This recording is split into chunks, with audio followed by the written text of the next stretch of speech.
Hey guys, welcome back to the channel. Today we're not going to be working on the SS, even though it is on the lift behind me, or the Corvette, which still needs more work, but today we're actually be working on a hand tool. What kind of hand tool will we be working on? Well, my old school Craftsman 3/8 wrench. I've been meaning to fix this up for quite a long time now. Basically what happened is the spring that's behind the little ball retention doesn't work anymore, so whenever you put a socket on here, the socket immediately falls right off, and I've dropped and probably lost a couple sockets, and it's finally time to fix this thing up. I picked up one of these Craftsman Ratchet Repair Kits, and as you guys can see, here's the part number. It's 43434. And to do this repair, the only thing I think we're going to need is a pair of snap ring pliers, and I've got several sets of those. Actually, I have a Craftsman set. Just got to find it, and that would be right here. So hopefully with this snap ring set, we should be able to repair this ratchet. So here is the Ratchet Repair Kit. I've actually had this repair kit for several months now. I just haven't really had the necessity to fix it, but basically, here's your kit. It's going to have a new ratchet ball. It's going to have a new ball with the retaining clip in it. We're going to, looks like, reuse the button on the back. And yeah, so this shouldn't be too complicated. And there are a set of instructions. This can't be overly complicated, but yeah, disassemble it, clean it, use the snap ring pliers like we showed. Pull the snap ring out, pull the retaining clip and the ratcheting part out, and then reassemble. So let's go ahead and get started.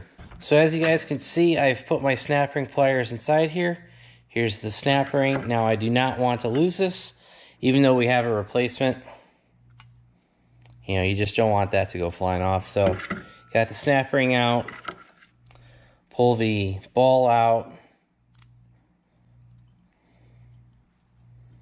So here's that retaining plate, like I said. Take that out. Here's your ratcheting mechanism. Take that out. To remove this piece, we're going to have to go get a pair of needle nose pliers and basically grab it and pull it out. Push the little handle down. And there you go. There's your little reversing ratchet. Now we have a bare kit. Just an aluminum housing. I think that's aluminum. Aluminum or steel, whatever that is. And now we're going to end up opening this kit in here and start using the new parts.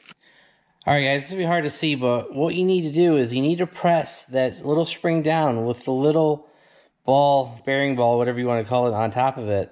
You got to press that down and then push this reverse latch mechanism in at the same time. So as you guys can see, I actually used a feeler gauge, really, really thin feeler gauge. I just pushed down on top of it. I slid the mechanism in at the same time, and we should be good to go. So then I'm not going to take the feeler gauge out just yet, but then put the handle reverse mechanism in on the other side. It looks like that ball bearing is going to fall out, but actually what I had to do is I had to push the whole reverse latch mechanism toward the camera up this way. Finally, I was able to slide the reverse latch inside the handle housing of the 3/8 ratchet, and you guys can hear we have that standard reverse sound. So that part is done. That's crazy that that's just held in with a spring and a ball bearing. But anyway, so that part's done. I think all we got to do next is put the new latch mechanism in it. All right, put the latch mechanism in it. Then we got to put the retaining clip in. What I mean by retaining clip, this machined surface face. Put that in. Then all we got to do is put the snap ring in. We should be done. So I got the ratchet all back together, but I had actually ended up using the original snap ring. The new snap ring that came with the kit, guys, this is actually physically thicker. You know, I'm shocked. I didn't think that should be like that. So I ended up just putting the old snap ring back in. And, you know, if you guys could see, the teeth marks where you put the snap ring pliers are fully spread apart. And if you guys can read the diagram here on the left, you know, it shows the little marks like all the way open, not all the way closed. So all the way open. And these look to be pretty much all the way open. And I think we're good to go. So I have a spark plug socket on here, and it's working that direction. Let's flip it. Working in that direction. Let's test the release mechanism. Cool. So we finally have a working 3/8 ratchet again. And that wasn't super hard. Just, you know, it just takes probably 10 or 15 minutes. So, okay.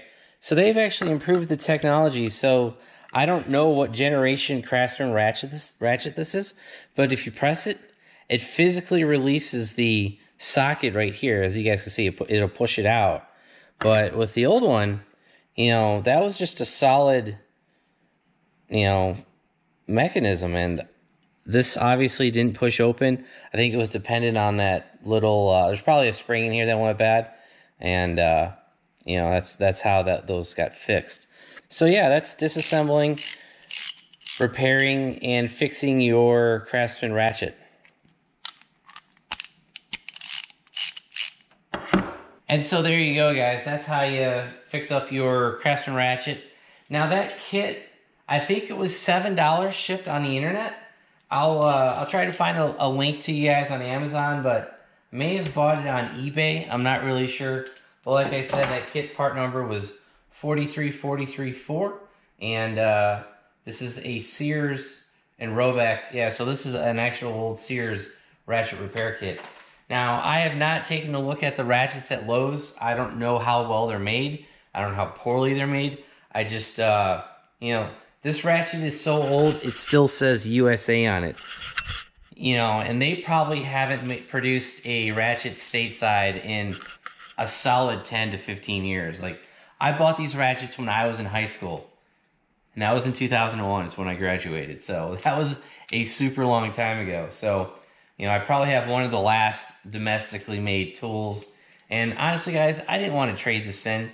Plus, the other thing is, I don't know if you could take Sears, because this is what this is. This is a Sears Craftsman wrench. I don't know if you can take that to Lowe's and they'll exchange it for you. I'm not sure.